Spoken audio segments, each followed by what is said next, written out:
হেঁপাহৰ বহাগ বিহুলৈ মাজত মাথো কেইটামান দিন থকাৰ সময়তে ৰাজ্যৰ প্ৰান্তে প্ৰান্তে দেখা গৈছে বিহুৰ আখৰা। বিগত বৰ্ষটোত কোভিডৰ বাবে বিহু উদযাপন কৰিব নোৱাৰিলে যদিও এইবাৰ দুগুণ উৎসাহেৰে ৰঙালীক আদৰিবলৈ সাজু প্ৰতিজন অসমীয়া। ৰাজ্যৰ বিভিন্ন প্ৰান্তৰ লগতে খুমটাই গাঁৱে ভূঞে চলিছে বহাগ বিহুক আদৰাৰ ব্যাপক প্ৰস্তুতি। খুমটাইৰ অন্যতম মহিলা জেং বিহু দল জেতুকা জেং বিহু দলে ঐতিহাসিক চিনাতলি গাঁৱত শেষ আখৰাত ব্যস্ত হৈ পৰিছে। অসমৰ বিভিন্ন প্ৰান্তত জেং বিহু প্ৰতিযোগিতাত অংশগ্ৰহণ কৰাৰ উপৰিও গৰু বিহু দিনাই ঐতিহাসিক চিনাতলি বৰনামঘৰত সেৱা লৈ যাত্ৰা আৰম্ভ কৰিব ৰাজ্যৰ বিভিন্ন প্ৰান্তলৈ।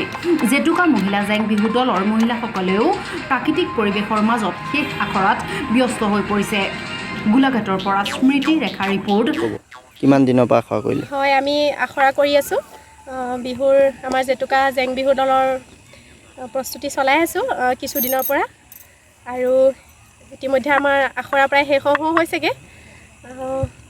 আৰু কেতিয়াৰ পৰা বিহু আৰম্ভ কৰিব আৰু ক'ত ক'ত মৰা পৰিব? আমি ভাবিছোঁ গৰু বিহুৰ দিনাখনৰ পৰা আমি প্ৰথমতে আমাৰ চিনাতলি গাঁৱত বিহু আমি প্ৰদৰ্শন কৰিম বুলি ভাবিছোঁ, আৰু আমি আমাৰ গাঁৱৰ ৰাইজৰ আশীৰ্বাদ ল'ম বুলি ভাবিছোঁ। তাৰপাছত আমি তেনেকৈ আমাৰ স্থানীয় যিখিনি বিহু মঞ্চ আগতেও আমি তেনেকৈ যোগদান কৰিছোঁ, তেনেকৈ আমি এইবাৰো যাম বুলি ভাবিছোঁ। আৰু চৰকাৰে কি ক'ব?